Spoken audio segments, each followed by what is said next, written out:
साथियों नमस्कार, मैं आपका शक्ति अम्बेडकर और आप देख रहे हैं ब्लू डीएनए मीडिया। चैनल को सब्सक्राइब करें, लाइक कमेंट व शेयर करें।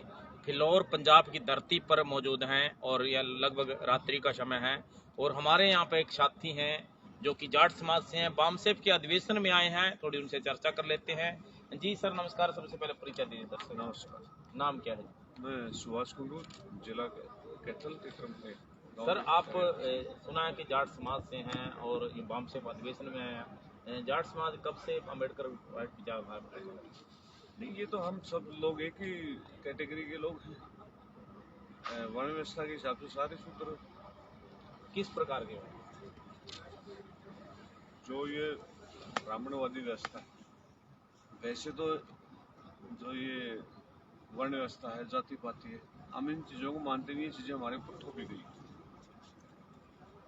जो वर्ण बनाए गए हैं ये हमने अपनी मर्जी से नहीं बनाए, ये थोपे गए ब्राह्मणवादियों द्वारा। ना उनके हम वर्ण व्यवस्था को मानते, ना उनकी जाति पाति को मानते, ना उनकी देवी छुआछूत को मानते, ना ऊंच नीच को मानते। हम सदियों से बराबरी को मानते हैं, भाईचारे को मानते हैं, समानता को, बंधुता को, इन चीज़ों को मानते हैं। उनकी जो व्यवस्था सिस्टम है उनको हम हमारे पुरखे शुरू से निकालते हैं। अच्छा सर, एक बात और आपसे पूछना चाहेंगे। जैसे कि आप जाट समाज से हैं, हरियाणा में जाट समाज से एक नेत्री हैं, किसान नेत्री हैं, डॉक्टर सिक्किम शोक्शन। पिछले दिनों उन्होंने कुछ बयान दिया जिसपे हरियाणा में घमासान मचा है। रामकर गौतम हो गए, उल्टा जो मीडिया में जो चल रहा है, गंद चल रहा है, गाली देने का या भाषा ही बदल गई है राजनीति की। तो डॉक्टर सिक्किम की बात से आप क्या ताल्लुक रखते हैं या क्या उस पर कुछ कहना चाहेंगे? डॉक्टर सिक्किम तो किसान आंदोलन से जुड़ी है, समाज में अच्छा काम कर रही है, उनकी एक बेहतर भूमिका है। पिछले दिनों ने एक बयान उन्होंने डीएनए को लेकर दिए, क्या मतलब कहना चाहती थी, क्या मतलब है इसका? नहीं, डीएनए को लेकर उन्होंने अगर कोई बयान दिया है तो वो कोई गलत भी नहीं है, वो बिल्कुल सही है। सर आप बड़ी बात कर रहे हैं, एक बड़े वर्ग को टारगेट कर रहे हैं, समर्थन करें उनका। बड़ा वर्ग कौन सा? मुट्ठी भर लोग कैसे बड़ा वर्ग हुआ? बड़ा वर्ग तो इस देश का जो मूल निवासी वो है बड़ा वर्ग। तो अगर आप सीधे सीधे लोगों को, एक बड़े वर्ग को बेवजह ललकारोगे, गलतियां खुद करोगे, दोष दूसरों में ढूंढोगे। उनके इस बयान पे हरियाणा में कंट्रोवर्सी है। उन्होंने कहा कि जो विदेशी डीएनए के लोग हैं ये हमारा सिस्टम खराब कर रहे हैं, ये हमारे लोगों को गुलाम बना रहे हैं। अगर वो ये कहते देशी डीएनए के हैं, क्या उनको कहने से, उसके कहने से देशी डीएनए के हो जाएंगे? जिसका डीएनए देशी देशी रहेगा, जिसका डीएनए विदेशी विदेशी रहेगा, उसको आप कैसे बदल सकते हो? नहीं बदल सकते। तो इसका मतलब आप डॉक्टर सिक्किम को समर्थन करते हैं? तो क्यों नहीं? कोई भी हो, हम हर जो भी सच कहेगा सच का समर्थन होगा। अगर डॉक्टर सिक्किम सच कहेंगे तो उसके साथ करेंगे, अगर वो गलत कहेंगे तो विरोध। ये सच और झूठ का न्याय और न्याय की भी आ रही हैं। उनके पास फिर दर्ज भी है, परशुराम दल नाम का कोई संगठन है, उन्होंने दर्ज के करे चाणक्य थाने में। तो क्या कहेंगे? कोई बात नहीं, एफआईआर करने वालों को भी निपटेंगे, दल वाले से भी निपटेंगे। यहाँ गुंडागर्दी नहीं चलेगी, ना कोई बदतमीजी चलेगी, ना बकवास चलेगी। वो दल वाले अपने उनको संभालो ना, जो बदतमीजी करते हैं, बकवास करते हैं। क्या वो लोगों के पास मान सम्मान है? क्या ये एक ही वर्ग का जो ये तय करेगा किसको कैसे जीना है, किसको किस अवस्था में रहना है, किसको क्या खाना है, किसको क्या पहनना है, किसको पढ़ना है, किसी को क्या काम धंधा, क्या पेशा करना है? क्या एक नहीं सर, वो समाज ये कह रहा है, उनकी भावनाएं आहत हुई हैं।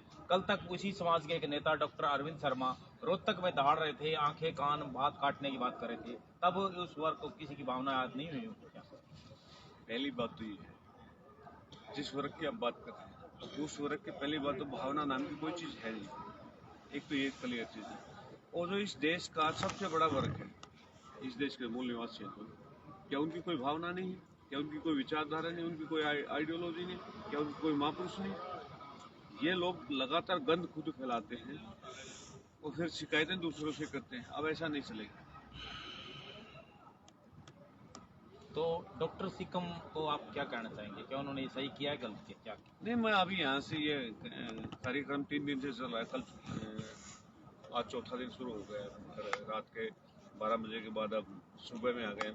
अब जाते हैं मैं उससे मिलूंगा और सारी बातचीत क्लियर करके वे उसमें कौन है उसकी एफआईआर शिकायत करने वाला, और वो अगर उन्हें शिकायत की है तो सोशल मीडिया पे कैसे वायरल हो गया?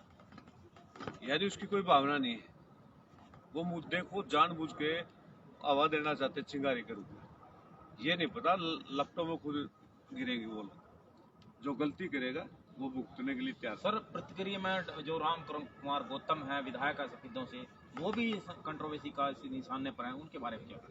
अगर बदतमीजी करने वाला, बकवास करने वाला, चाहे को पीएन हो या प्राइम मिनिस्टर हो, सब इसे कटघरे में खड़े किए जाएंगे। ऐसा नहीं है कोई बड़े पद पे बकवास करे, इसमें कोई एमपी एमएलए उससे क्या फर्क पड़ता है। बाद में तो सर उन्होंने माना कि मेरी 80 साल की उम्र हो चुकी है, मुझे पता नहीं रहता, जबान पे कुछ भी आ जाता है, ये सब उन्होंने माना। ये कि उन्होंने मान लिया कि उन्होंने गलत बोला है। ये बहानेबाजी नहीं चलेगी। गलती वो होती है जो अनजाने में होगी, उसको हम गलती कहते हैं। जानबूझकर की गई हरकतें वो बदमाशी होती है, गुंडागर्दी होती है, उसको गलती नहीं कह सकते। और ये बार बार इस चीज का आदी है, वो इस चीज का आदी है। उनका पिछड़ा आप रिकॉर्ड उठा के देखो, बार बार बदतमीजी करता है। वो उन्हीं लोगों पे कटाक्ष करता है जिन लोगों को कहता था या तो मेरे को वोट दे दो, नहीं तो लकड़ियां डाल दो, मैं जल के मरूंगा। अब वो इतना बड़ा खलीफा हो गया। ये चीजें देखने की है लोगों का। क्या और लोगों के काम मान सम्मान्य जो मुंह में आए बकदियां, क्या और लोगों की भावना नहीं है? वो पूरी की पूरी कम्युनिटी पे हरियाणा में जो एससी कम्युनिटी हो, ओबीसी हो, जनरल हो, सभी जातियों में वो बार बार कटाक्ष करता रहता है। ये उनके डीएनए में ये इस तरह की बदतमीजी की चीज। अच्छा सर, इस पे क्या कहना चाहिए? जब हरियाणा के मुख्यमंत्री मनोहर लाल खट्टर थे और ब्राह्मण समाज का एक साथी उनका सम्मान करना चाहता है, सर भी क्या करना चाहता था, तो बड़ी ऊंची बस पे खड़ा होकर मनोहर लाल खट्टर गला काटने की बात कर रहे थे, क्या तब भी उनकी भावनाएं आज हुई? जब मनोहर लाल खट्टर ने ये कहा मैं तुम्हारी गर्दन काट दूंगा, ये भावना वाले ढूंढने से भी नहीं मिले थे। ये चापलूस लोग हैं, चापलूस लोग हैं। वो उससे बड़ी बेइज्जती नहीं है जो मनोहर लाल खट्टर ने बोली। और तब भी ये सारे धूम धमा के भागे थे, बिलों में घुस गए थे, पुंजर बोझ के चुपचाप बैठ गए थे। वहाँ चैलेंज करना था ना सर। इनको भी सोचना चाहिए, जैसे मध्य प्रदेश हाईकोर्ट के अनिल मिश्रा ब्राह्मण हैं, करनाल के अशोक शर्मा हैं, संविधान के खिलाफ, बाबा साहब अम्बेडकर के खिलाफ वो बयान देते हैं, तब तो ये साथ या सड़कों पे नहीं आते कि कहते नहीं कि अपने लोगों को जो गलत बात करते हैं, गलत बयान देते हैं, उनका विरोध करने के लिए नहीं आते। तो आज उनकी भावनाएं किस प्रकार से आती है? जो लोग बदतमीजी करते हैं और उनका समाज विरोध नहीं करता तो उनकी मुख सहमति है, वो उनका समाज साथ खड़ा है गलत काम में।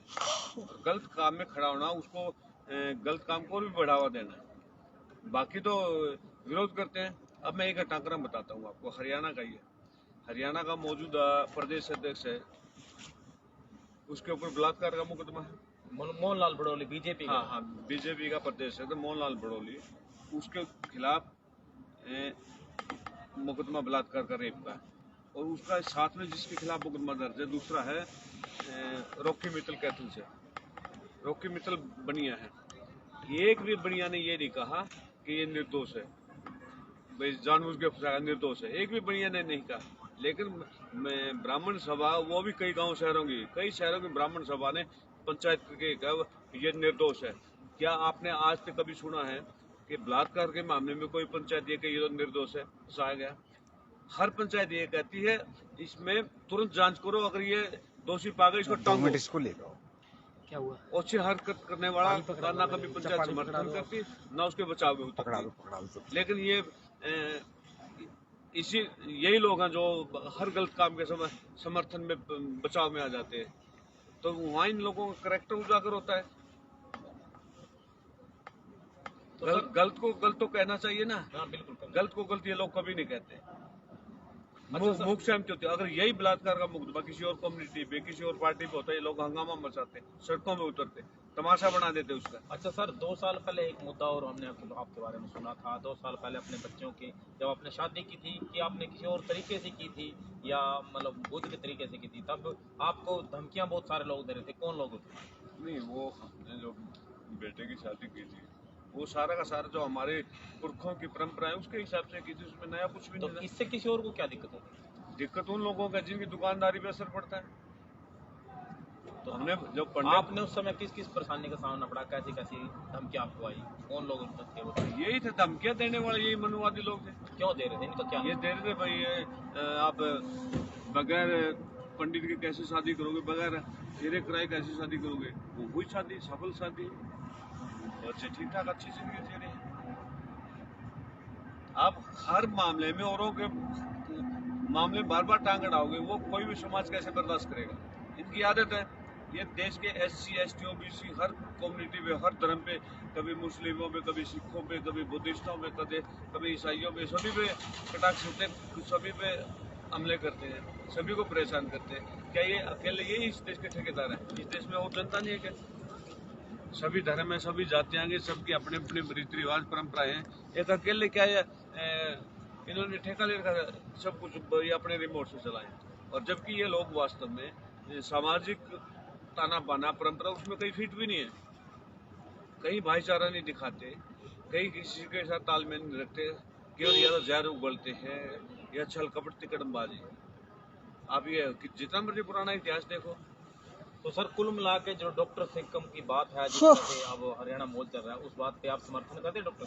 बिल्कुल समर्थन करते हैं, 4 कदम आगे बढ़ के समर्थन करते हैं। उसने गलत क्या कहा है? किसी ने धमकी दी तो क्या करेंगे? धमकी देने वालों को भी देखेंगे, वो कितना बड़ा पहलवान है, कितना बड़ा खलीफा, उसको भी देखेंगे। ऐसे थोड़ा है।